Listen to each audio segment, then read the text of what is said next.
if you take the ruminants out of that grassland, it will just simply turn to desert because the nutrient cycling can't happen. There's nothing to biodegrade that grass. And so the dead stems just pile up around the roots of the plant, and then space opens up. So there's bare ground, and then there's more bare ground and more bare ground. And eventually you just simply have a desert, and nothing can survive there.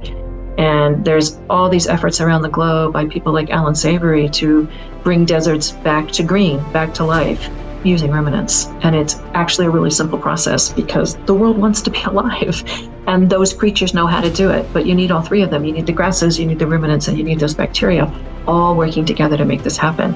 This is true for every creature. We are all dependent on the lives and deaths of everything else. And that is the thing I did not know when I was a vegan. But what agriculture does, long way of saying, it destroys all of that. Now you have bare ground, and now you can plant those annuals that humans are frankly addicted to. Welcome to the Plant-Free MD podcast with Dr. Anthony Chaffee, where we discuss diet and nutrition and how this affects health and chronic disease, and show you how you can use this to optimize your health and happiness, both mentally and physically. Hello, everyone. Thank you for joining me for another episode of the Plant-Free MD podcast. I'm your host, Dr. Anthony Chaffee, and today I have a very special guest, Lierre Keith, who's author of the fantastic book, The Vegetarian Myth. And she'll be here today to talk with us about that and let us know her thoughts. Lierre, thank you so much for joining us. Well, thank you so much for having me on your show. And thank you for your incredible podcast and all your lectures, because I have watched pretty much everything you have ever done on YouTube, and it changed my life. So I very much appreciate your work. Oh, well, thank you very much. I appreciate that. Yeah. And I'm so honored to be on here. Yeah. Oh, well, you're very, very welcome. It's an absolute pleasure. We had Lierre on our Patreon book club. We read her book over the month, which was fantastic, and everybody absolutely loved it. And she was kind enough to come on as a guest and discuss it in our last sort of discussion roundtable group. So that was a real pleasure too. So thank you again for that as well. That was fun. Yeah. That was a nice group. Good. Yeah. So for people who haven't come across your work, can you please tell us a bit about yourself? Well, I wrote a book that's called The Vegetarian Myth. I've written other books too, but that's the one that made me, I'm not even going to say famous, but infamous, because there's definitely people who hate me, and they hate me a lot, which is fine. I sort of expected that. But anyway, yeah, so I spent 20 years essentially as a vegan, and it wrecked my health, as you might imagine. I would assume most people who are watching this at least have some understanding of why animal-based foods are really necessary for human health. You take them all out and then you slowly collapse. And that's what happened over that 20-year period. I was half dead by the time I was done eating that way. And I had to stop. And it was incredibly traumatizing. And it's very, very hard to stop being a vegan once you are one. It's a long road back in kind of every way. So everything that you thought you knew about the universe just turns out not to be true. And it is a hard thing to have to put it all back together. So you're sort of left in the rubble for a year or two. And it was a very intense experience all around. And I really did have to, I had just come to grips with the fact that I was kind of living in a very fundamentalist mindset, that I had ignored so much counter information, including my own experience. You know, like when your own body is sort of decaying beneath you, but yet you keep saying, is that sort of cognitive dissonance? I'm going to make this work. No, it can't be the diet. This is the perfect diet. This is the only diet. This is what humans are meant to eat. And it's the diet of love and peace and sustainability and all the animals you're saving. And like, there's no way this can be wrong. So it's really hard when it does collapse on you, which it will. So then in the aftermath of that, I had to figure out, well, how does the world work? And what is my place in the cosmos? And was any of this true? Because it didn't work. So what part of this was still true? And then what of the rest of everything that I had believed turned out to be maybe not so true? And it just turned out all of it was in fact not true. So all of the things that I thought when I was 16 and I got converted, none of them panned out in the real world. So I sort of had a survivor mission at that point of, I really need to explain this to people. Because everywhere in my life, you bump into people who are still very caught up in that worldview. And I could see that they were hurting. And it was clear that their lives were also not being helped by eating this diet. And I got it down to like an hour or two where I could really kind of get them out of this sort of cult mentality. I could walk them out of it more or less, but you sort of get tired of having that conversation 1,000 times. And I thought, I think I just need to write a book. So I did. And so that's how I ended up writing the book. But I really had two goals. I wanted the people who care most about the planet to understand the nature of the destruction. And the real problem is agriculture. That's where the destruction begins. So eating an agricultural diet does not do any of the things that you've been promised it will do. That's the thing we have to stop doing. And I also wanted the people who care the most not to hurt themselves because it's pointless. And I especially wanted to reach the teenagers, the teenage girls more than anyone, because I was her. And I know why I was vulnerable to that message. And I really want to tell those people that your values are correct. The passion that you feel about the state of the planet and what is happening to animals in, capos and on factory farms, all of that is good. And you should never let go of those values. It's really the only thing that's going to get us to the world that we all want. But if you had more information, you would pick a different way to actually institute those values because a vegan diet doesn't do it. So I wanted to walk everybody through that. So it ended up being a book. So that's what I did. Yeah. And they hate me for it. I was going to say, yeah. So how was that received overall? I got really positive reviews and of course, just flood of fan mail that really never stopped. I get a lot of email from people saying, I went through this. Yes, I wrecked my health. Do you think this is ever going to get better? Depends what it is, how long you did it. So there's a lot of advice I can give people about that. The things that I know, lots of information that I can just, send people to find in different resources that they might need. So that's been, very satisfying. It's very emotionally satisfying to know that you can help people. And I'm not even a doctor. It's just, look, there's good information out here and you should know about it. So that's helpful. But the hard part, of course, is always the hate mail. And I mean, I've been physically assaulted by vegans. That's how much they want me to stop talking. Really? And I'm not going to stop talking. Yeah. Oh, yeah. You can watch it. I mean, it was, of course, put up on YouTube within, half an hour. Yeah, no, they are. There's definitely a segment of this group that is very cult-like, and they believe in being violent, and they have no problem feeling like they're just allowed to shut people up if they don't.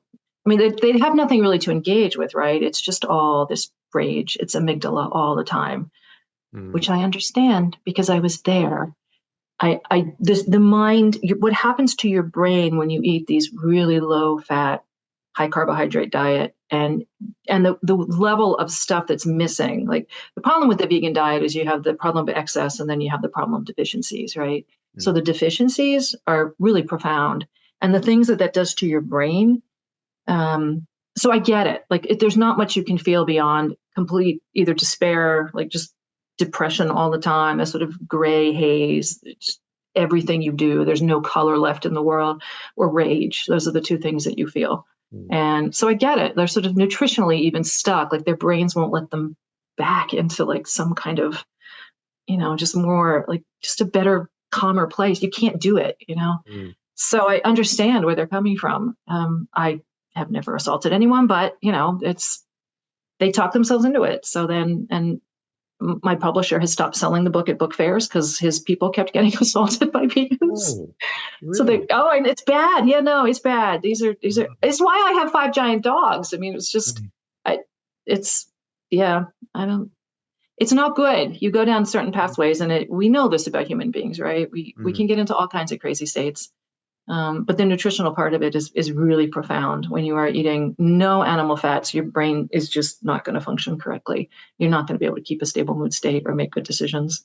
So, and this is what the research shows too, is, the levels of depression and anxiety, even suicide rates are higher. People who eat low fat diets. A really weird one is the murder rate. The people on really low fat diets have a higher murder rate. That one is a mystery to me, but that's what it says. And I was, all right. I have no idea what would provoke that, but oh, no kidding. Very odd. But yeah, the suicide rate I get. I mean, I was suicidal all the time when I was a vegan, but your brain is like 80% fat, and you have to eat saturated fat to have a brain that's actually going to be happy. you're not really getting any tryptophan, which, and tryptophan, as most of us probably know at this point, is the like the base substance from which serotonin is made. You have to have that amino acid. And tryptophan is hard to come by in food, generally speaking, anyway. And it really doesn't hardly exist in animal food. They're like, oh, it's in pumpkin seeds. Okay, whatever. You can't unwrap that cellulose. Like, you're not a ruminant. So really you need to be eating it. And if you don't eat it, you're not going to have any serotonin. So I know how bad that felt. I remember. And I remember how I felt the moment I started eating meat. It was just night and day. So all of this to say is I honestly have compassion for these people because I know how bad they feel. They feel horrible all the time. Mm. So I really have nothing but forgiveness in my heart because I know they're going to need me someday, or Mm. somebody like me. They're going to need somebody who's been through this experience and can say, yep, your health is completely collapsing from this. You can find a better way. You can crawl your way out of this. And I can tell you the better way now. And you don't have to give up your values to do it. But it is a hard year or two. So that was sort of my goal. But yeah. Yeah. And I can talk more about your brain and like all the problems with the vegan diet, or we can Yeah. talk about whatever you want to talk about. So Well, no, that all sounds great. I mean, it'd just be great to hear all your thoughts on this. I agree that about the motivation side of things. I always tell people I have nothing against vegans or vegetarians for these motivations. I share those same motivations. It's just we've come to different conclusions as to what the proper course of action is. And but I think it's the right motivations. You care about the planet, you care about people, you care about animals, you care about people's health. I mean, these are the exact same things that I am worried about. And it's just we've just been so misled and lied to about what the best way to deal with that is.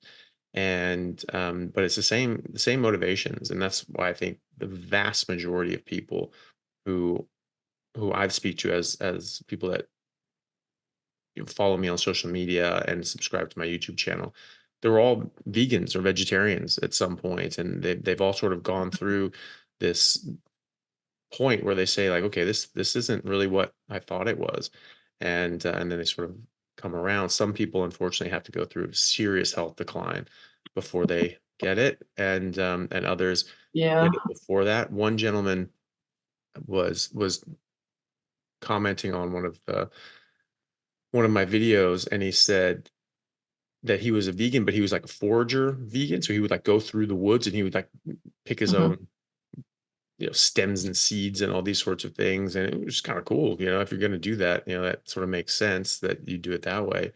If we're saying that this is something that we should be able to do in the wild sort of thing. And then he said he watched My Plants Are Trying to Kill You talk, and he just said, he's like, and I was like, why have I not got this? Of course I know this. I go foraging, and I know that most of these things are going to kill me, that they have all these Yeah. toxins, all these poisons, and it's just never clicked in before. And he said as soon as he saw that, it made sense, and he sort of totally switched. But we've just been fooled, unfortunately. And there are a lot of people that profit greatly Oh by yeah. that misinformation that goes out there. But I was very interested and intrigued by the low fat diets causing a higher murder rate. I had not heard that before. Yeah. No, I can send you that study. I Yeah. have no idea. They don't explain why nobody has a theory about it, but it just was sort of dropped into the statistics. And I was like, okay, that's weird. No idea. Do they pick fights more? I don't have a clue. Yeah. I don't know. It's very grim. Like, I don't even want to joke about it because it's Yeah. horrible, but like, Yeah. what? Why? It's like people with red cars get hit more. Hmm. Like, there's just strange things in the world. Like, I don't know how to explain this one. Yeah, well, yeah, you have to wonder. You have to wonder what's happening. I mean, why are there so many people that are so angry and physically assaulting you, physically attacking you? They think that that's an acceptable thing to do. Yeah, yeah. And is that part of it as well? Is sort of this anger that wells up in people, whereas you see people that are properly nourished. I mean, they call that carnivore zen. Where people are just the very Totally. and so it's I feel it. I've never felt this calm in my life. mm, And I would have been like keto, paleo, whatever. I did that for years. And it was great. I mean, compared to like the blood sugar and the whole, like the moment you get real fat, it's like it's all over. You're never going back. But still, even doing that for so long. And then I, started doing carnivore 2 years ago. And it was like within 6 weeks of that, it was like, oh wow, there's like a whole nother level mhm. of just happy, calm. Like it's so calm in there. I didn't even know there was something else to achieve in that regard. And it's just been an amazing experience. So I went carnivore because I had psoriatic arthritis. Mm. And I had gone through all the drugs. I'd been through all the kind of low level, and I was looking at the biologics, and I was like, I so do not want to go on one of these drugs, but nothing else was working. And I had seen some of Michaela Peterson's. I think she's probably converted so many people because she's Mm. super famous and she's Mm-hmm. pretty and she's very, knowledgeable. And anyway, I had seen a couple of her things like, that's really interesting. There's people who just eat meat. Okay, I get it. I know about the Inuit and the whatever, the Maasai, all the famous ones, the Sami, all the famous ones we know about. I was like, yeah, all right. I guess I could try that. But I sort of tucked it away in the back of my head. And then, it just wasn't working anymore. It's like there was no drugs left and I was going to have to do the really bad ones. And I was like, maybe I should just have a Michaela Peterson thing. Maybe it's just time. So I did it. And, like everybody has these stories. It was 2 months in and pain was completely gone. It wasn't overnight for me. Some people I know it's like a week and they're better, but I kept at it. I was like, I'm going to do this for 3 months and we can reevaluate. I don't have to get crazy. I don't have to do it forever. There's no point not to try it if it's that or a biologic. So I was like, all right, I'll do it. And I was like, 2 months in was like, there's just no pain left. It's just gone. It's just gone. So I was like, why would I go back? So so that's what got me started. But I loved watching all of your videos and Ken Berry and a few of the others. It's just been incredibly helpful to know there's other people have sort of paved that path, ahead of me. So it's like, okay, what am I doing? And why is this going to be okay? Like, here's these like big, strong guys who are like fine after 10 years. I'm like, all right, I'll be all right. I'm not going to get scurvy. That's all right. You're going to get scurvy. I'm like, I'm not going to get scurvy. Yeah. I'm not going to get scurvy. It's like, it's the vitamin C. I get it. Like we're not even going to eat carbs. We don't need that much vitamin C. It's the same receptors. So anyway, the scurvy thing is almost what people get upset about. There's actually vitamin C in meat. We just don't need very much of it. So anyway, yeah. Hey guys, just want to take a second to thank our sponsor, Carnivore Bar. I don't promote many products because honestly, all you need to be healthy is to just eat meat. For those times that you're out hiking, road tripping, or stuck at work and you want a nutritious snack that is just meat, fat, and salt if you want it, the Carnivore Bar is a great option. So I like this product not because it's just pure meat, but also because I want the carnivore market to thrive as well. And the more we support meat-only products, the more meat-only products there will be available in the mainstream. So if this sounds like something you'd like to get behind, check it out using my discount code Anthony to get 10% off, which also applies to subscriptions, giving you 25% off total. All right, thanks guys. Yeah, that's it. Yeah, I mean, sorry, go on. No, I don't even know where I was going. Go ahead. No, I was just saying that does seem to be a common one that people get concerned about. So what about scurvy? And it's just like I've been doing this for years now. Like you would have had scurvy. It shows up. I remember. I know. Yes. I remember thinking about that in my 20s when I first started this. I stopped eating all plants and I was just eating meat and eggs by default. And I remember thinking that. I remember thinking like, oh crap, do I need to eat a banana? Am I missing something? Are there some nutrients that I need? And I remember thinking about scurvy and I just sort of thought to myself, well, I feel good, feel great, and my gums aren't bleeding, so I'm just gonna ride this out and see what happens, and so I sort of thought about it. I was like a bit like, oh, trepidatious, like, oh, is this it's gonna work out well? And I'm like, well, let's just see what happens. And it was fine the whole time. It was 5 years of that, and I never had an issue, which was what made it easier for me later when I came back to it. And it was just like, well, no, hold on. Humans just actually are carnivores. This is kind of the animal we are. And, Dr. Baker was talking about it on Joe Rogan, saying, hey, you can get everything you need from meat. And I was just like, well, I did that. That's what I was doing, basically. I wasn't thinking about it in that fashion. I wasn't thinking, hey, I can get everything from meat. I was just thinking, I'm not going to eat any plants. And I was just like, well, that defaulted me into that. And that's what I was doing for 5 years. And that's a 5-year period that I've never felt better in my entire life. And I've always been trying to get back to that. And I never could. And I was just like, that was it. It was the plants trying to kill you. Yeah. It was like, he was right. And also that guy you said was foraging. Most of what you look at in a forest, like 99% of it is cellulose. That's what plant bodies are. We can't eat any of that. You and I know we're not going to go outside and eat grass for breakfast. Yeah. Nor are we going to eat twigs off of a bush. We're not going to eat bark. Like, we know this just intuitively. You know that you do not eat that for breakfast. Yeah. And that's because it's cellulose.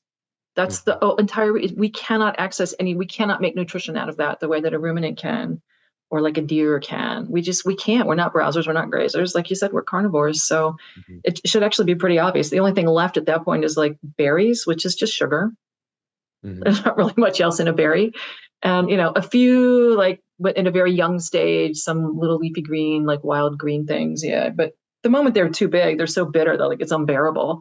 I tried eating like really wild dandelions, not the garden kind, but the actual, it's unbearable. You can't make yourself do it. They're so bitter. Back in my vegan days, like, oh, let's just harvest. Everybody eats dandelion greens in Europe. We can do that here. And I went out and just picked some, and I was like, oh my God, this is not possible. It is so bitter. Like nobody could possibly eat this. And of course, that's the toxins telling you don't want this. This is not for you. And it's not for us. So yeah.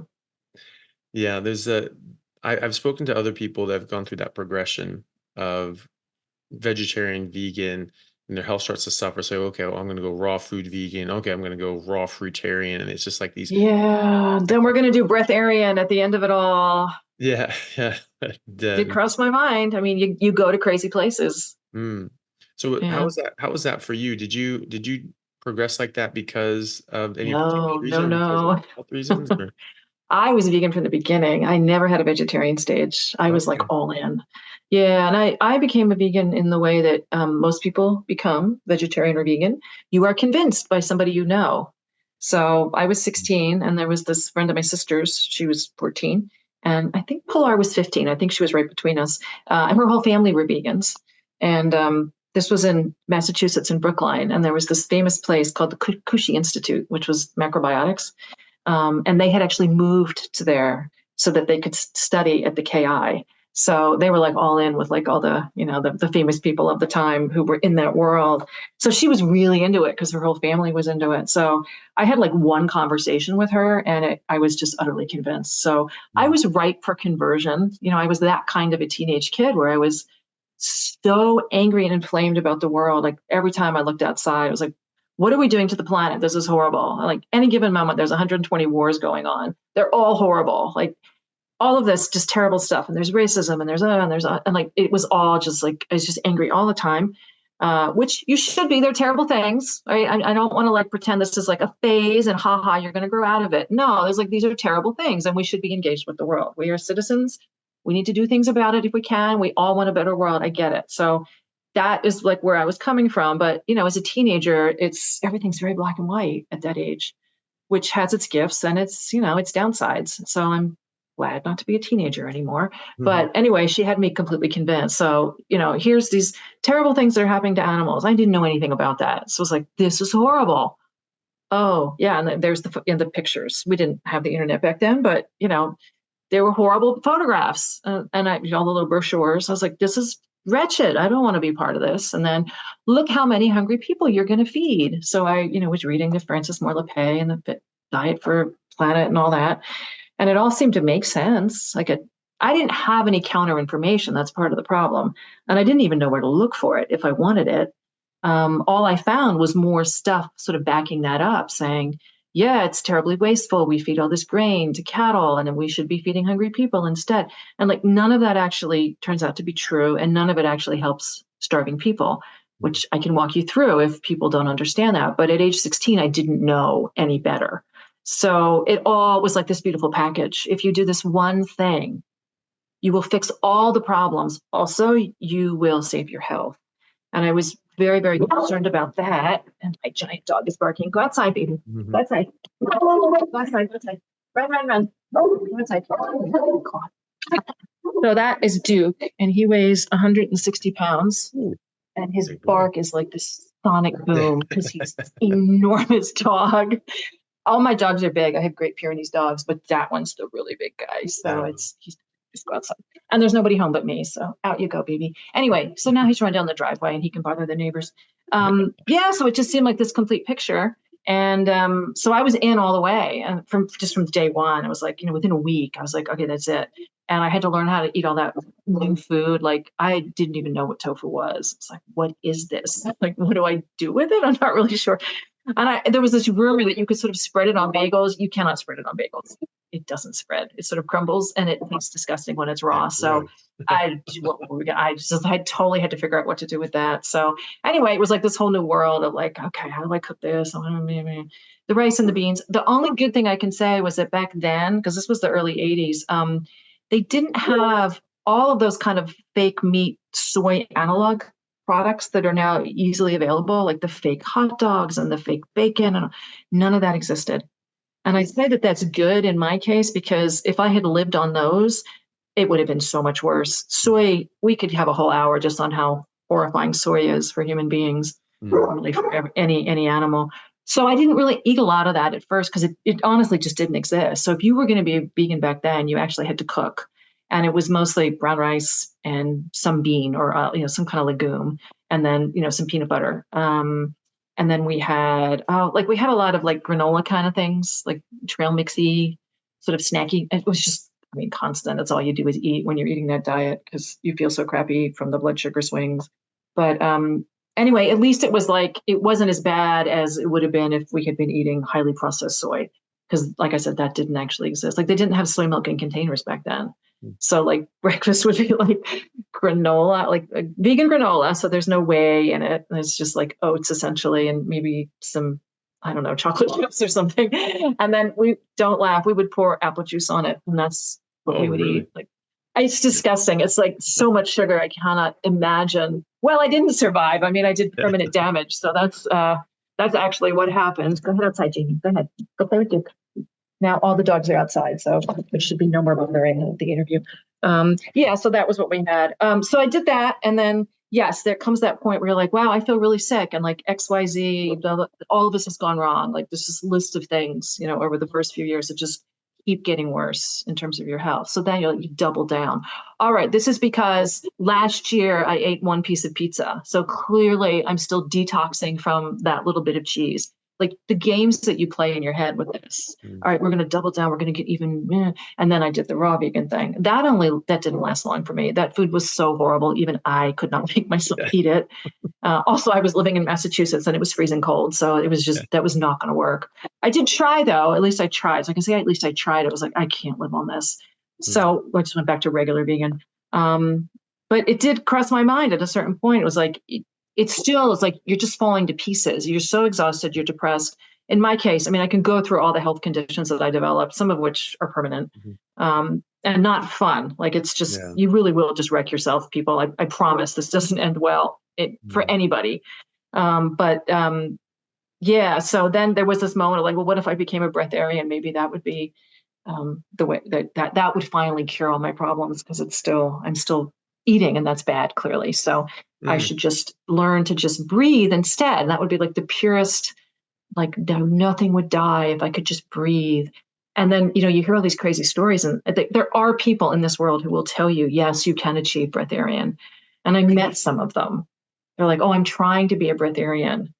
And it's just anorexia is honestly all it is, right? But at the time, there's like this glimmer, like you might be able to do this. Like if you're spiritually evolved enough, you could actually learn to just live on sunlight and oxygen. You could. Like there's people who claim, now never mind, they all end up dead.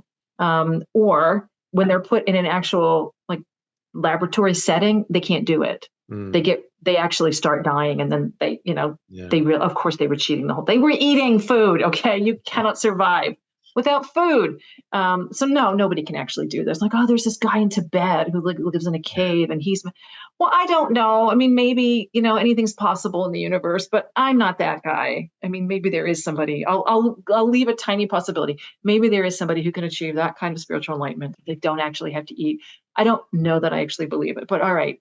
We'll just say maybe that's possible. Maybe, but none of us are him. Okay. Like we're not doing that. I have a body. I need to live. Food has to be involved. But honestly, your mind goes there. And when you meet people who are like, I'm doing it, I'm trying it, and a year from now, I'm not going to be eating at all. You're like, I don't know. If she can do it, why can't I? Like, they sort of lead the way for you into crazier and crazier worlds. Luckily, we now have the internet. And if you go and you research any of these people, they either die or, they stop.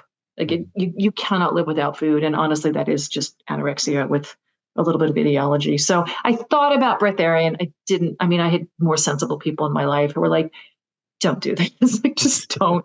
It's not possible. You got to just come back to reality here and just eat some food. So that was sort of the end of that. But so then I was just vegan. And I just got sicker and sicker and everything hurt more and more. Like, blah, blah, blah. Everything just keeps getting worse. And then finally there's that day of you just have to stop. And the good thing for me was that a number of my friends had already sort of been through that process, including my sister. And she did it for 14 years. So 6 years longer I went. And she all that time would sit me down every so often, like, would you just eat some fish? I'm like, no, it's wrong.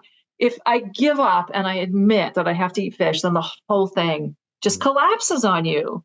You have to admit that. It's like, okay, there's nutrients we can't get in plants. And I couldn't grant the point because then it was all for nothing. So I wouldn't do it, until it was just absolute desperation. So I know there are people out there who are going to be like me. It's going to be complete and utter desperation before they're willing to reconsider. And it's just sad. And I want to reach them before it's permanent damage, because it will be permanent if you keep this up too much longer. Yeah, unfortunately, I've come across some that have gotten to that point of getting very serious damage. There's a young man that I've that's been in some of my groups, and he went from vegan to raw food vegan to raw fruitarian, just thinking, well, this is going to help me. This is going to do it. This is going to get better. And he got to the point that he was actually so neurologically damaged that he wasn't able to get out of bed. He was bedridden. And so he was just, on his phone, presumably in vegan forums, talking about how great it was to be vegan. And then that's just heartbreaking. When it hit him was the day that he woke up and he tried to pick up his phone to go on his phone, and his hands wouldn't work enough to use his phone. And it just clicked at that point. He said, my diet's killing me, and I need to start eating meat. And so he did, and he just went full flip carnivore. And obviously just revolutionized his life. And he recovered neurologically. And that's great. He's out of bed. He's going to the gym. He's getting physical therapy and all these sorts of things, which is great. He really destroyed his kidneys, though. He'd been on dialysis because of that. And I mean, he's in his early 30s and he's on dialysis. Like, how are we thinking that this is okay? This is a good idea. Yeah. I got a letter once from a doctor in Germany he's a neurologist, and he was like, thank you so much for your book, in this very beautiful formal English. I mean, way better than any German I'm ever going to speak. And it was just this very lovely letter. But his point was, he said every single week he sees these vegans come into his office. He didn't say every day, but every week. And they have either permanently damaged their eyesight or their hearing. And he can't talk sense to them. And it's like, just take some B12, like, please. And they won't do it. And he's like, now I have your book. I give them your book. So you've been able to save some of them, which again is, very heartening. It's like, well, at least I did something with my life. But no, it's terrible. And I just wish we could get people to understand we know what the human body needs. Like, this is not up for debate. Like, there are nutrients you have to have or you will fall to pieces. Things just will stop working. And then you may be in pain for the rest of your life, or you may have this kind of organ damage like this poor young guy has. And there's no reason to do this to yourself. It literally does nothing good for the world for you to hurt yourself. Yeah. So about that, what are some of the myths that people get dragged into, where they think that this is something that is going to save the planet. Humans are meant to eat plants, and this is not only good for us, but the best thing that we can do, and all these other sorts of vegetarian myths. Well, I think the big one is that meat eating is somehow destructive of the world. And I mean, I think we all can agree that CAFOs are horrible and animals shouldn't be treated like that. So I think we can just set that aside. We all agree, right? So we don't even need to discuss that. We all agree that's a bad thing. Okay, so what are they eating? Well, they're eating agricultural foods. So it's mostly grains and beans. Where does that food come from? And this was the thing I did not know when I was a vegan, because I lived in a very urban environment. I had no idea where my food came from. And I had no way to judge what I was being told to reality. There was no crossover there. I didn't know. So what is agriculture? Well, you take a piece of land, you clear every living thing off it. And I mean down to the bacteria eventually. And then you plant it just for humans. And this is the problem, is that it's literally the destruction of living communities. And this is what it's done around the globe, is just inch by inch, mile by mile, agriculture has taken everything it wanted. So when you're looking at, there's this great quote from Richard Manning where he says, a wheat field is the clear cut of the grass forest. And that's what it is. That we had vast grasslands around the world that were just, it's hard to imagine the amount of life that was here, even on the American continent. There are historic descriptions of, you could sit on a rock for 4 days, just in one place. You could just sit there and watch a single herd of bison thunder by for 4 days. I can't even imagine like that many, the bulk of that much megafauna. And that's what it was like. And so the bison, any kind of ruminant, and the grasses work together to create prairies. So the reason that they are grasslands and not forests is because there's not enough water. So when there's more water, you're going to have trees. But when there's way less water, it eventually just becomes grasslands. And that's because a huge amount of the life of grasses is underground, where it's cool enough. Trees don't really need that. They need more moisture, and they get it where there's rain. The grasses figured out how to survive in much harsher environments and with a lot less moisture, and that's what they did. They build underground, these huge bodies that they have mostly underground. So, the roots go down just like, 12, 15, 20 feet, and incredibly complex root systems. So what the action of the ruminants is that they, like, I'm looking outside, and I live in the redwood forest. So at the tips of all the branches of the redwoods, it's a very bright green color, and that is this year's growth. So they grow outward like that, and grasses don't. They grow from the bottom up. Trees grow from the tip out, and it's completely different for grasses. That's because of the ruminants, because the ruminants come and they eat them. So if their fresh growth was from the top, they would be done. They would not be able to grow anymore. But because they grow from the bottom up, when they get eaten, they can keep growing. Again, they can come back right away, and it actually stimulates more root growth. And the saliva of ruminants actually, there's an enzyme that encourages root growth for the grasses. So they each need each other. And of course, out the other end of the ruminant becomes manure, which is, very, very good nutrients for the plants, and also urine. So they are nature's like mobile watering machines, because these are very dry environments, and they spread the nutrients around and also all this moisture. But more importantly, how does the nutrient cycle work in this really dry environment? And it absolutely is dependent on the ruminants, because that's where the bacteria lives. So what is happening inside a bison or a cow, right? They have this thing called a rumen. They have these 4-chambered kind of enormous stomach things. We do not have. We are not shaped like a barrel. Think about a cow. Think about a gorilla. They have a big barrel and their little skinny arms and legs. We don't look like that, people. We don't look like ruminants. Anyway, so what's happening inside there is there's all this bacteria. And so the cellulose comes in, cow bites it, swallows it, and it comes. And the bacteria can break down the cellulose. Those are the creatures that do that. It may look like a cow is eating, but that's not really what's happening. The bacteria are actually digesting that cellulose, and the cow is actually eating the byproducts and then the dead bodies of the bacteria. So the cow is actually eating a high-fat, moderate protein diet because of the bacteria. It looks like they're eating cellulose. They're not. They're feeding that cellulose to the bacteria. So these are symbiotic relationships. Right? This is what nature is. It's literally that kind of relationship. Everything is interwoven like this. So the cow takes the cellulose, turns it into food that the cow can use. Out the other end comes all these nutrients, and the bacteria are alive inside that stomach.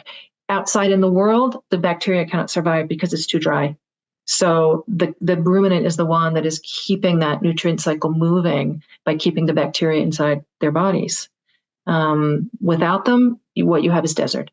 If you take the ruminants out of that grassland, it will just simply turn to desert, because the nutrient cycling can't happen. There's nothing to biodegrade that grass. And so the dead stems just pile up around the roots of the plant, and then space opens up. So there's bare ground, and then there's more bare ground and more bare ground. And eventually you just simply have a desert, and nothing can survive there. And there's all these efforts around the globe by people like Alan Savory to bring deserts back to green, back to life, using ruminants. And it's actually a really simple process, because the world wants to be alive, and those creatures know how to do it. But you need all three of them. You need the grasses, you need the ruminants, and you need those bacteria all working together to make this happen. This is true for every creature. We are all dependent on the lives and deaths of everything else. And that is the thing I did not know when I was a vegan. But what agriculture does, long way of saying, it destroys all of that. Now you have bare ground. And now you can plant those annuals that humans are frankly addicted to. I cannot find a reason in the archaeological literature or in the anthropological literature that makes any sense about why humans took up agriculture. It is misery. It is backbreaking work from dawn to dusk.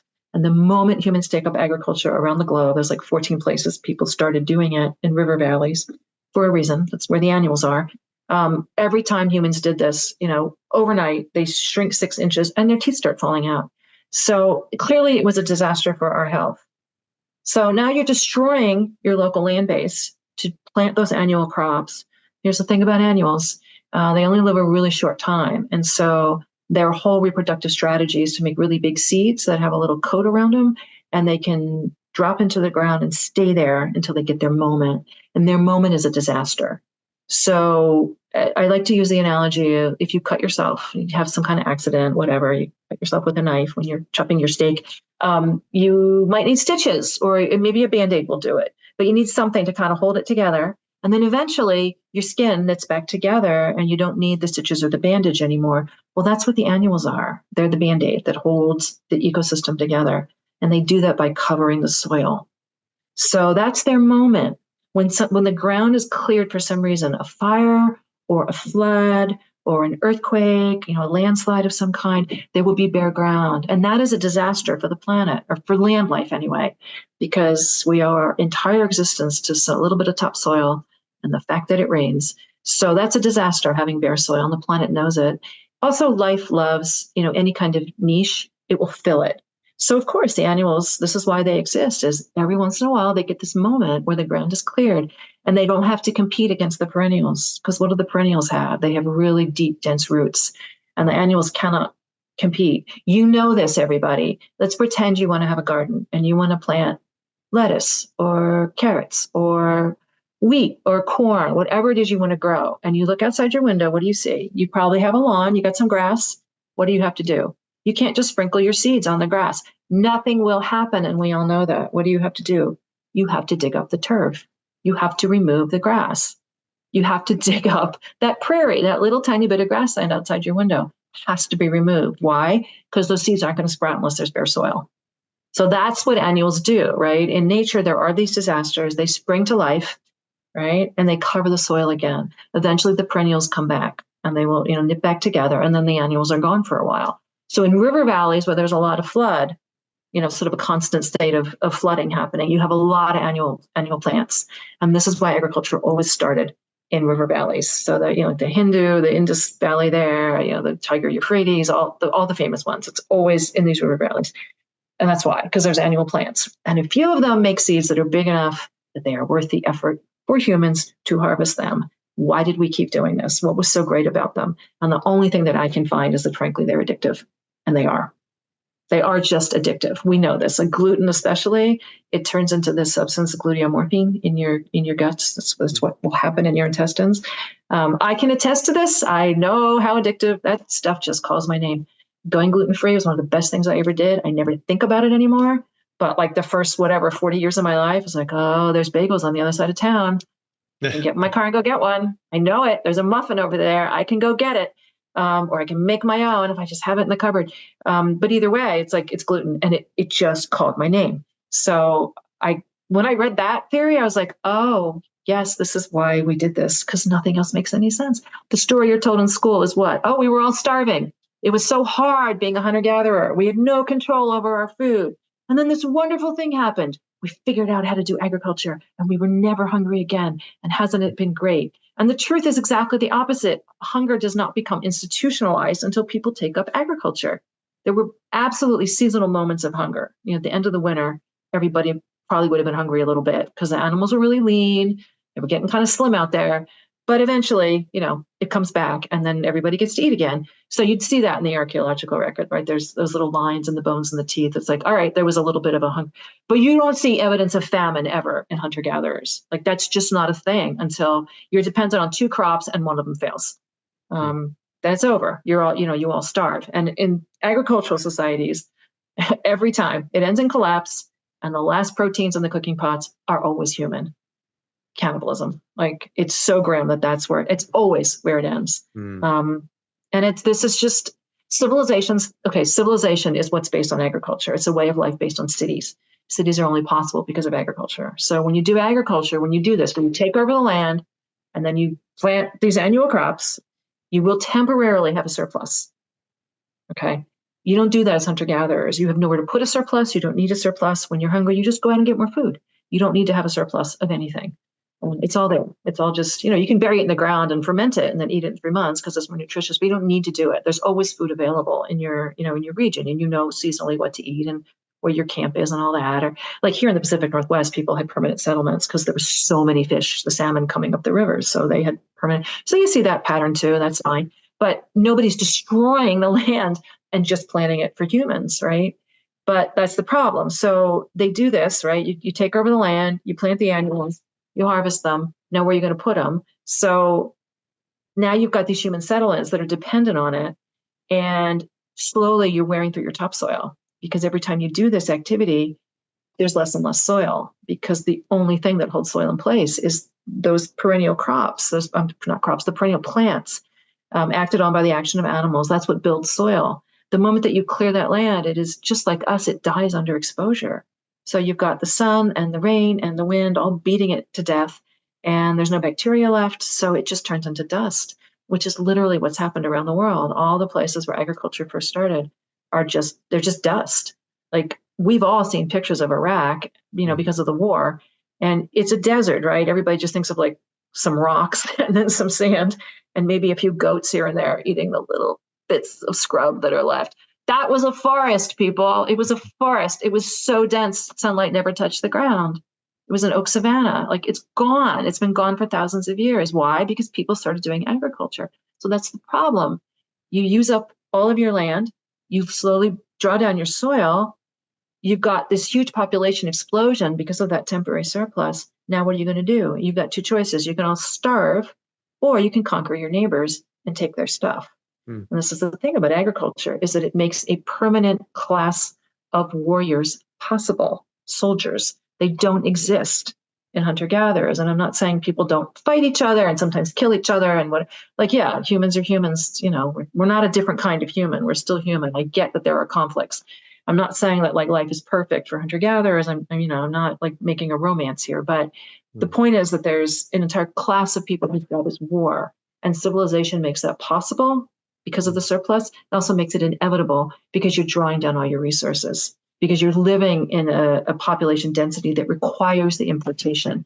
And if your neighbors don't want to give you their stuff, you're going to have to go out and get it from them.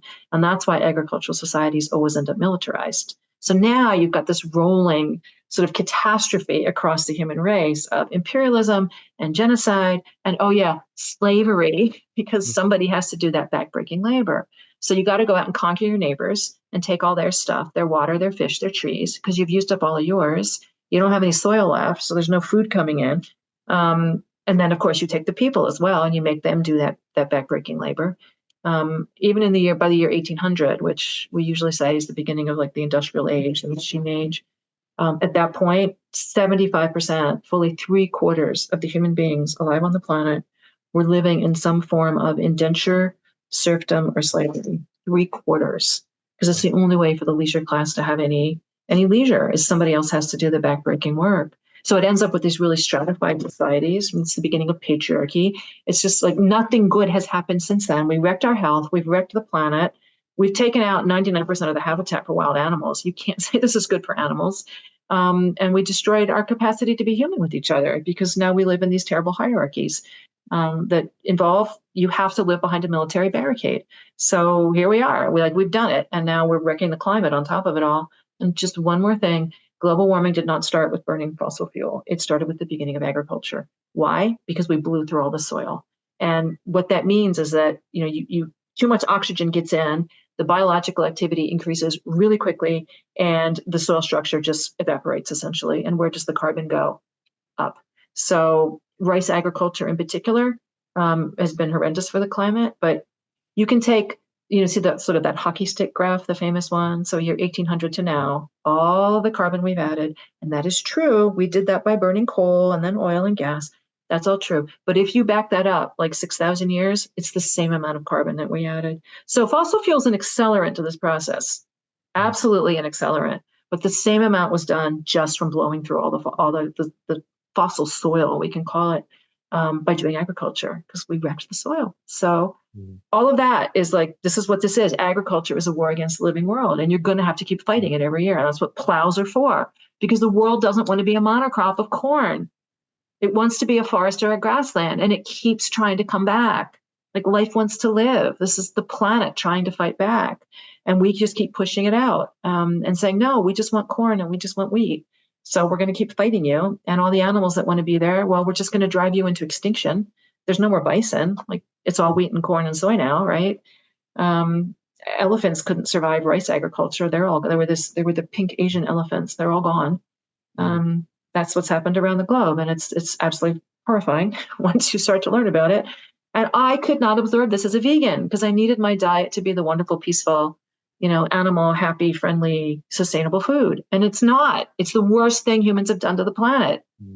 We need to restore these ecosystems. It's the only hope that we've got. And we need to learn to live inside them again. That's what we did for 2 million years. This is why I am not hopeless. It's because for 2 million years, we were not monsters and destroyers. It's just one activity that wrecked us. It's just the one thing, the agriculture. We just got to stop. And in fact, if you stop eating that food and starting food that actually does repair the world, that repairs the soil and repairs the waterways and fills up the groundwater, the aquifers again, and makes the habitat for all those creatures to come back, it's actually not that hard. And that food is actually perfect for the human template. And I speak here of grass-fed beef and bison, and you cannot be happier than eating that food. So in fact, you can take those same values and change the world into the world that we would rather have, by doing a very simple thing, which is finding a grass-based farm in your area and buying all the beef or bison that you want. Like, so that's well, thank you for that. That was fantastic. Yeah. My mini lecture, right? Yeah. So, well, that's one of the things too that people say was like, okay, well, let's say that eating meat is very good for you, and we should only eat that. How are we going to feed 8 billion people? Is that possible? Eating it with just meat? What do you think about that when people say? Okay, nothing that we do can feed 8 billion people, and that is the thing that we need to face. We are on such bad overshoot that it's hard to have hope some days when I wake up. There's literally nothing. The only reason we have 8 billion people is because we're eating fossil fuel. So there's this thing called the Haber-Bosch process that was discovered by 2 chemists. They needed to make nitrogen for the war effort in Germany. And they figured out a way to take oil and gas as the feedstock and get usable nitrogen out of it. And then that was used to make bombs. Isn't that lovely? And then when the war is over, what are we going to do with these nitrogen factories? Well, a whole other bunch of scientists around the globe were cheering this on because for 80 years, ever since nitrogen had been discovered, there were a number of scientists who were like, I think we have a problem, which is that we're going to run out of nitrogen. We're clearly blowing through the topsoil. Where's the nitrogen going to come from? Well, we're going to use bat guano for a while, but that's clearly on drawdown. Like, there's not going to be more of it. There's these huge caves that are filled with guano, right? And they were using that to make bombs too. And that's why Germany did this, was because their supply was cut off in the Atlantic. So they couldn't get to it anymore. And they're like, how do we make bombs? I'm like, we got it. We can do it chemically. We're going to do this. So, anyway, all these scientists were like, yes, this is how we're going to solve this, because we're looking at mass starvation without the nitrogen. And so this thing was created that was the Green Revolution. So after World War II, all of those nitrogen factories were turned over to the peacetime effort. And what it meant was, we're going to create fertilizer that plants can use, and then we're going to breed plants that really love this nitrogen stuff, like really heavy doses of it. We're going to pump them full of it, and we're going to make them grow really short, because we don't want any of that cellulose stuff. We just want that big fat seed head. So we're going to make plants that are like as biologically to the limit as we possibly can, that are super short, super big seed head, until they basically fall over. And we're going to feed all the hungry people. So that worked for about a decade. But what happens? A few things happen. One is that the human population quadrupled under this plan. So we didn't fix this problem. We've in fact made it 4 times worse. Because now what are they all going to eat? We are absolutely on the downside of peak oil, and people make all kinds of predictions. I think that's a very bad idea. We are eventually going to run out. Like, any adult should be able to tell you that you have a substance that is finite and you're using it. So whether you use it slowly or whether you use it quickly, whether you don't even know exactly how much there is, it doesn't matter. You are eventually going to hit zero. You will draw it down until you can't get any more of it. Or really what's going to happen is it's too expensive to pump it out anymore. It's not worth the energy that goes into it to get it out. We're going to approach that at some point in the next few decades, right? We are absolutely on that downside of that curve. So what do we think we're going to eat when the oil and the gas run out? Because this was never a plan with the future, right? Like the oil and the gas, it's not like the big drops of oil have like a birds and bees talk with the little drops of oil. Like they don't reproduce. It's oil, okay? It's like ancient bits of sunlight, plants crushed, millions of years later, we have these pools of oil underneath the surface of the planet, and they are finite. There aren't going to be any more. It takes millions of years for them to accumulate. We've blown through them. Right now, take any human being around the globe, test the nitrogen in their bodies, half of it comes directly from fossil fuel, half of it. That's what we're eating. We're literally eating oil. We're literally eating oil. There is no future in this. So nothing we do is going to feed 8 billion people. Okay, we've used up all the nitrogen that was in the soil. We've blown through all the soil. There's none left. We've skinned the planet alive.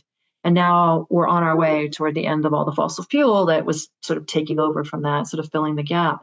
And in the meantime, we've got this enormous population of people. So they don't have a solution if they're offering you some kind of vegan, alternative. That's not a future.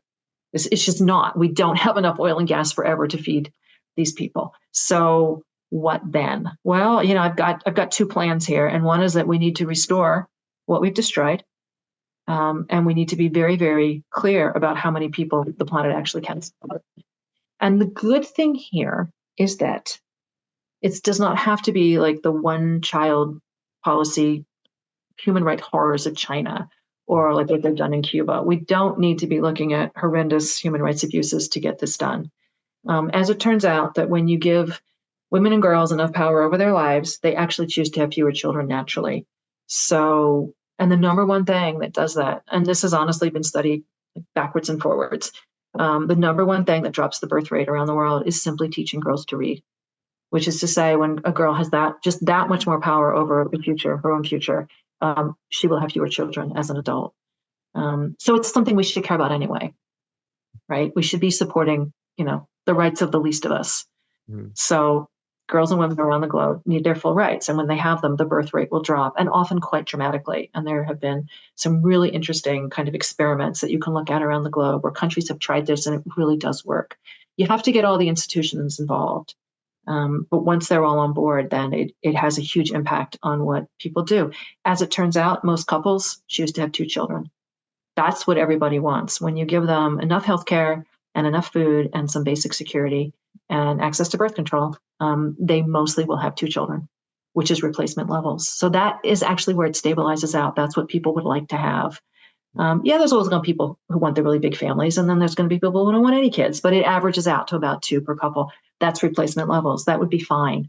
So over the next few decades, if we could get somebody sane in charge of the planet, yes, we would withdraw our impacts on the planet, which means honestly, we would have fewer children for a few generations. That would be best if we really only had 1 each. And then we could just go back to not having to think about it too much, because we'd be living in a balance with the ecosystem where we lived. And we did that for 2 million years. That's the thing. We knew how to do that. And I'm not saying it was always super fun, but everybody knew the ratio of productive adults to dependent, either children or elders, that could exist in any tribe. And they knew what to do if they blew past it. And I'm not saying it was fun, but everybody knew what that number was. And there were sort of, cultural mechanisms in place to keep it there. Because if you didn't do that, everybody starved. There wouldn't be enough food, and everybody knew what that meant. You wouldn't be able to have healthy children then. The next generation wouldn't have full health, because the pregnant women wouldn't get nutrient-dense food because there wouldn't be enough to go around, and everybody would be hungry. And that did not seem like a plan with the future, because it's not.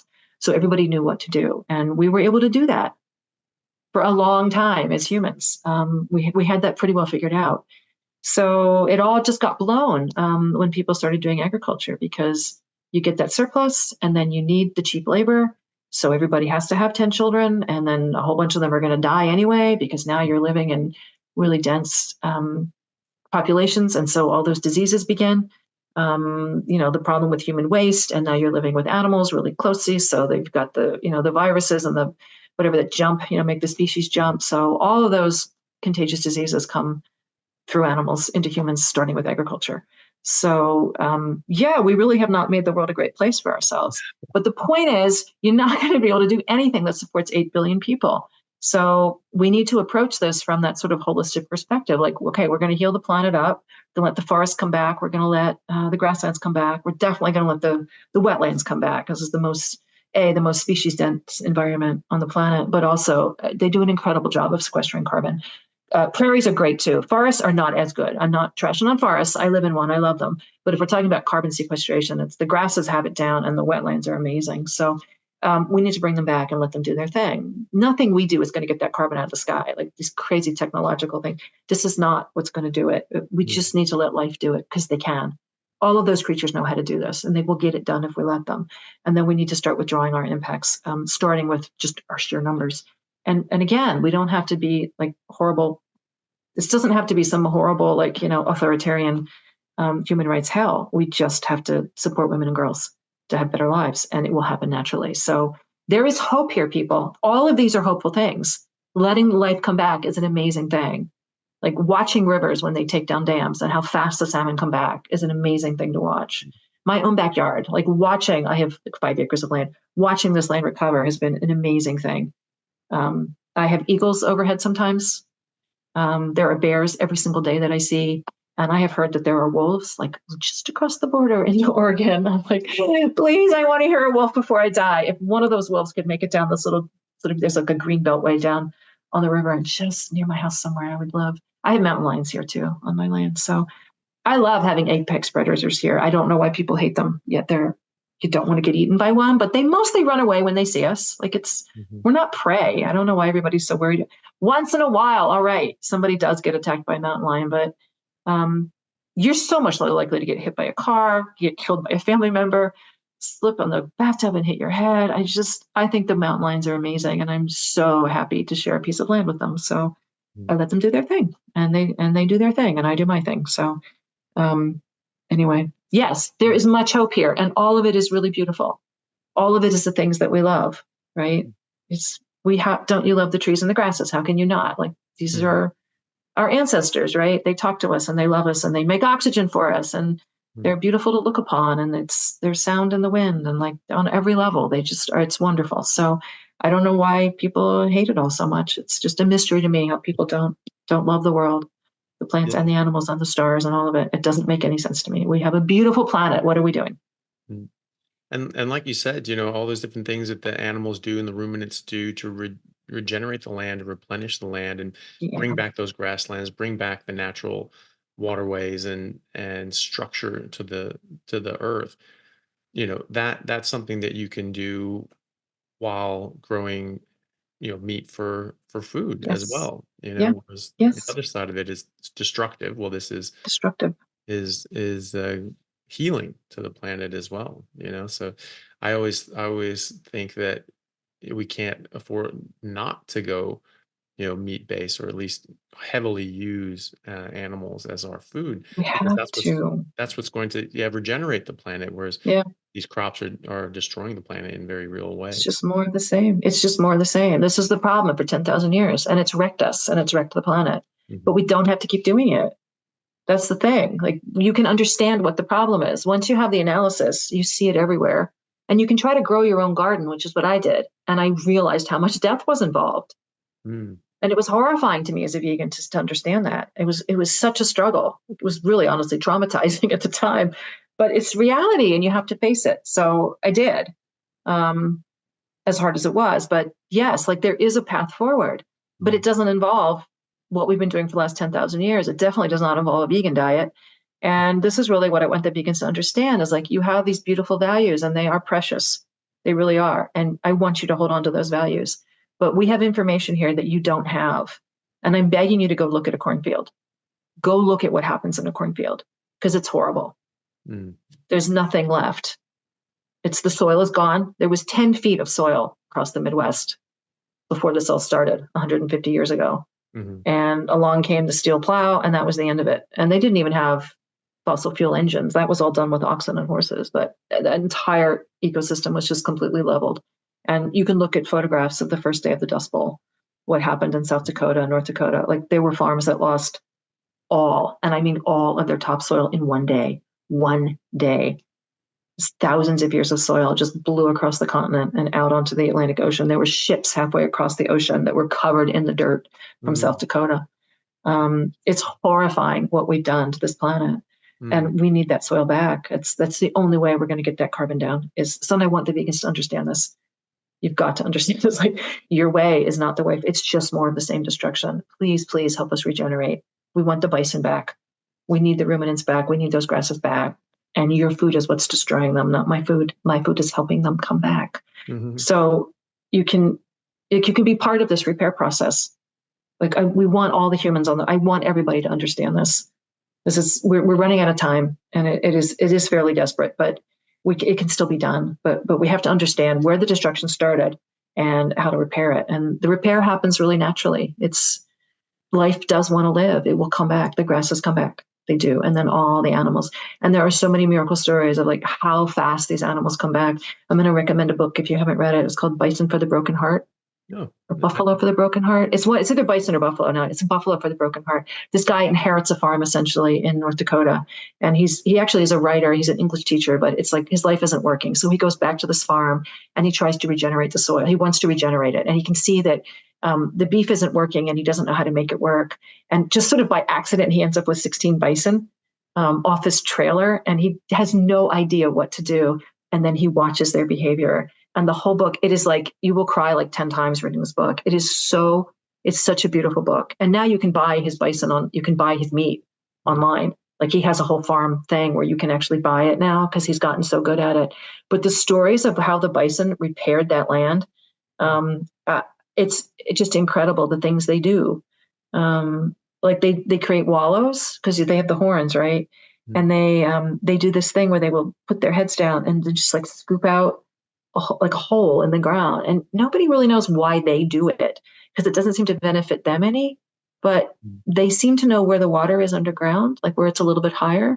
And so when they scoop it out, it then fills with water, it may take a few days, but eventually it just fills. And then all this life comes back because all the little animals, the little reptiles and the birds, and they need to drink.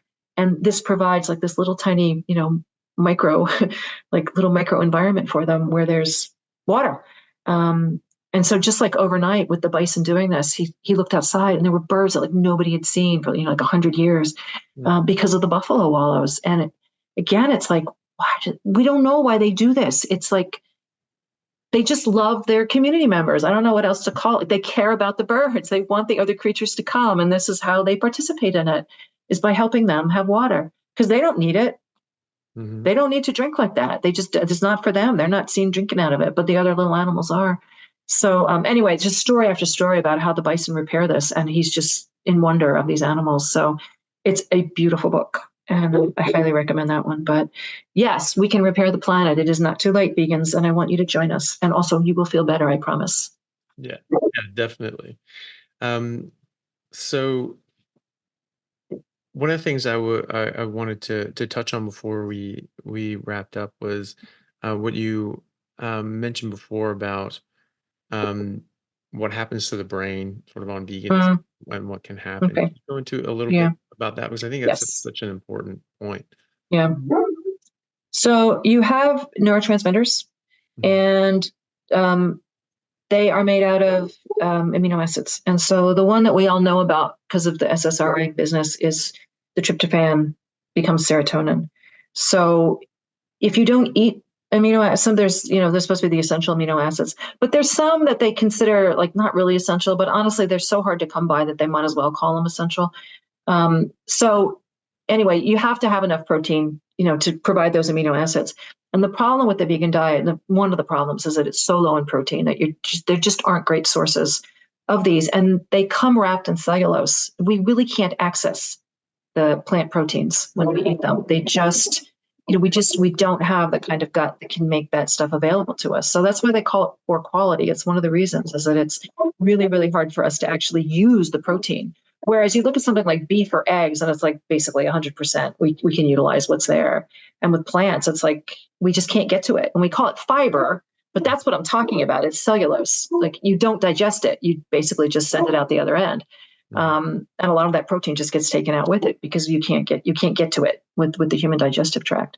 So that's like the first thing that happens is you're low on all these sort of the building blocks for your neurotransmitters. And so especially the serotonin one is key because tryptophan just isn't, there's not a lot of it. Like it's hard to get to, even if you are eating a lot of meat, it's one of the ones that there's just not as much of it in the natural world. And in plants, it's really hard to find.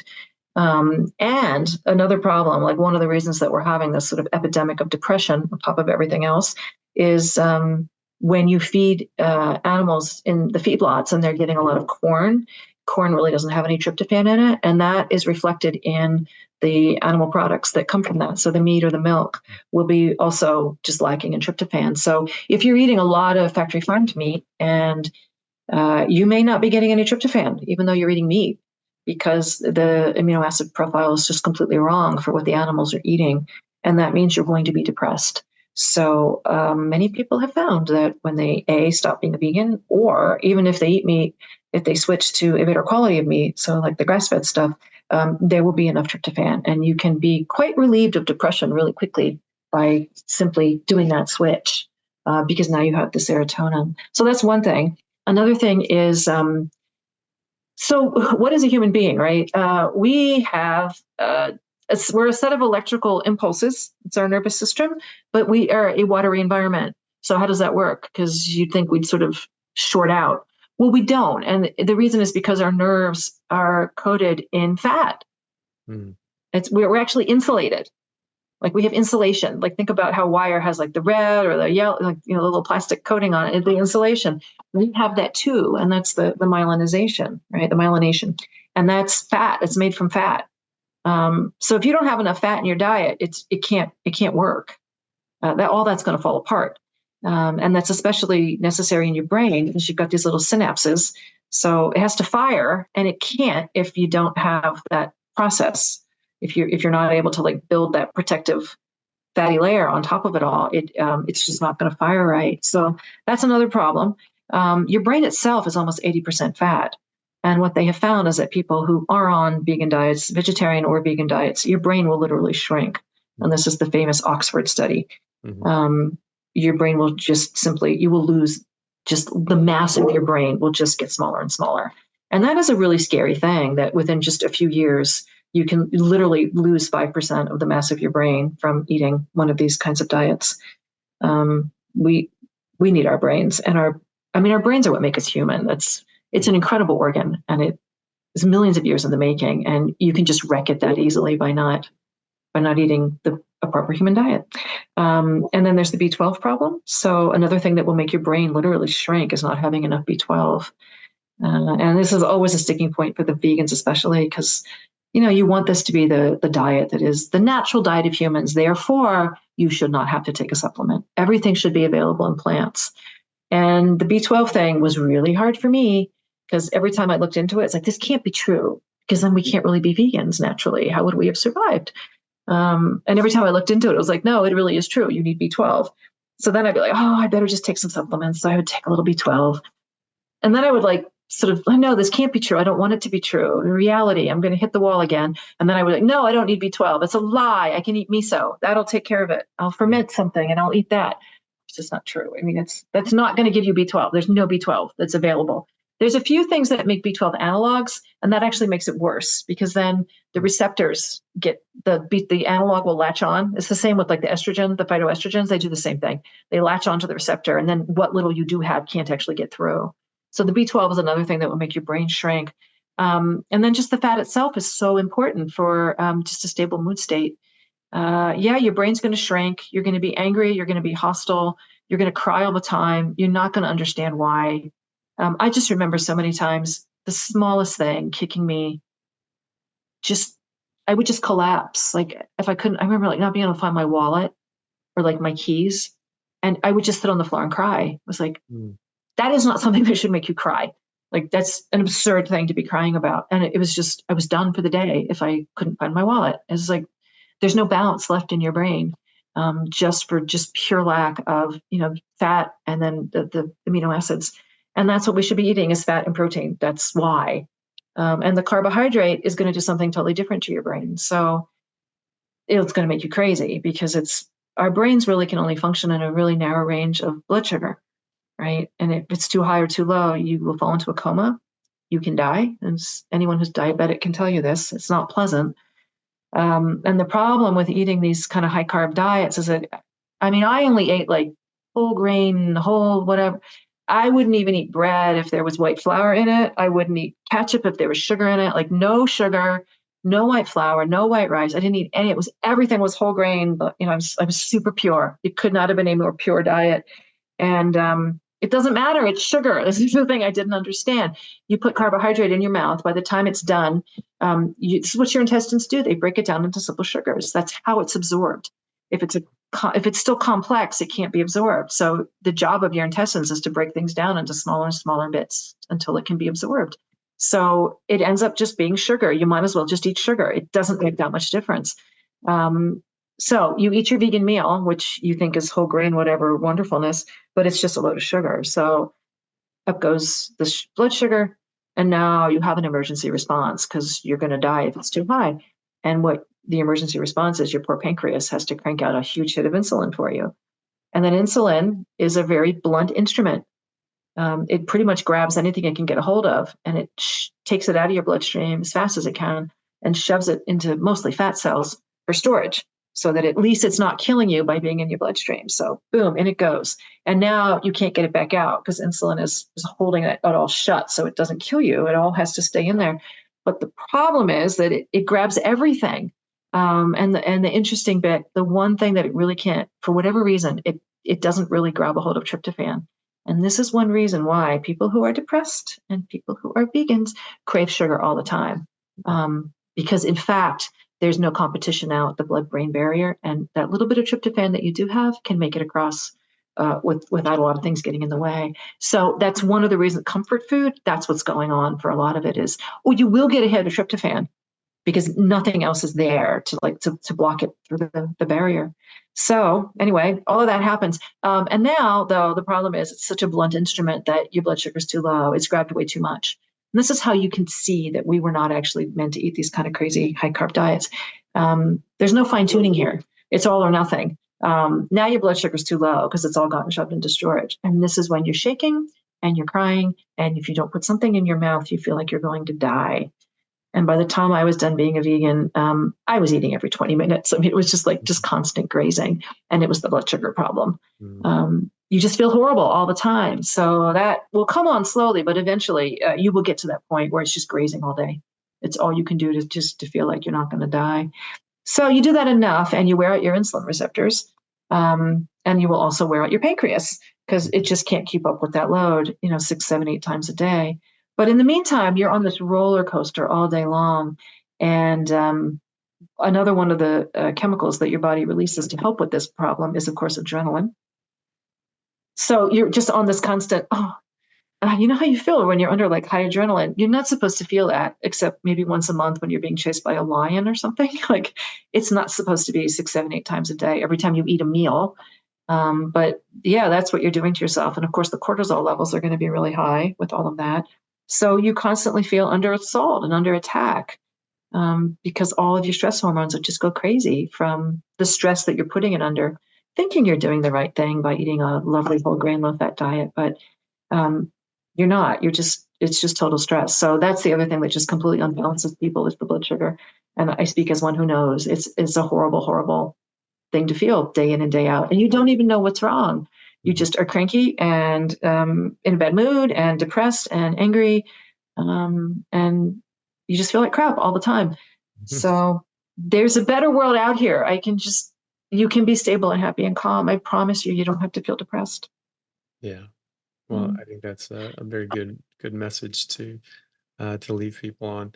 Lierre, thank you so much for coming on. It's been an absolute pleasure getting to speak with you and having you on the podcast. Where can people find you and follow your work? Well, I have a website, but it's just my name.com, lierrekeith.com. But I kind of say that as a joke because I have this weird name, so nobody can ever find it because they don't know how to spell it. The way to actually find me is really easy. It's just Vegetarian Myth, because there's only one book with that title and I wrote it. So if you type that in, you'll get to my website really quickly. But if you want to spell it, Lierre, it's Pierre with an L, lierrekeith.com. And I'm very, very bad at keeping up with my website, but it is there and you will at least find some things. But I know that I'm way behind on loading things onto my website, and I am very sorry. You don't need to send me an email about it. I know I'm in very bad shape with that. It's just so far behind schedule on that. But yeah, and I am going to be speaking in London with the one and only Dr. Anthony Chaffee and Ken Berry and a bunch of other really cool people, Gary Taubes. There's this great conference coming up, the Public Health Collaborative in London in May. And anybody who wants to come to that, please come. It's going to be super fun. Amazing speakers. I highly encourage everybody to come and say hi to all of us and tell us your stories, and we will tell you ours. Yeah, absolutely. Yeah. For people that are interested in that, that's the weekend of May 18th, 19th. I think 17th, 18th, and 19th. I think I have me scheduled on the Sunday. Do you know when you're up there as well? I'm on Saturday at like 10 o'clock in the morning. Okay. So I'm one of the earlier ones on Saturday, and I'm going to be speaking about why a vegan diet is terrible, especially for children, for the young people, and why it's so tempting for young people to try this diet, and really how to reach them first, how to try to inoculate them against this, because they're just going to wreck themselves the way I did. There's not a good end. The only good end is crawling out, and like you don't have to do that. So yeah. Well, very good topic. I look forward to seeing it. I look forward to meeting you in person as well. Yeah, I know, in person, and everybody should come, because then you can see that. Honestly, everybody who tries these kinds of diets, it's an amazing array of people, but everybody looks so good. And I don't mean like we're beautiful. I just mean we look really good. We look like humans are supposed to look. We have the right amount of muscle, the right amount of fat, and a variation. We're not all the same body type, but we look like humans are supposed to look. And it's an incredible thing in this day and age, because everybody looks so sick where I live, and it breaks my heart, like to the point of tears, every time I go to the grocery store and I see what people look like in my town. It is horrible, and we can do something about this. Like it's in our hands. We're not going to get help from above. It's up to all of us, and we can give people a better way. And really, they can fix what's gone wrong in their bodies and in their lives. It's such an easy thing to, once you understand the principles, to put this to use in your own life. So that's my final. I want to help everybody, so we can do this. Me too. All right. Well, if people want to see that, then go to the Public Health Collaboration website and Instagram page, be able to find tickets there. I believe there's still tickets available, and people can check that out. And Lierre, thank you so much. It's been an absolute pleasure. Looking forward to meeting you in London. Hey guys, thank you very much for taking the time out to listen to what I had to say. If you like it, then please like and subscribe to my YouTube channel and podcast. And if you're on YouTube, then please hit that little bell and subscribe, and that'll let you know anytime I have a new video out, which should be every week, if not more. And if you could share this with your friends, that would help me get the word out and let me know that you like what I'm doing. Thanks again, guys.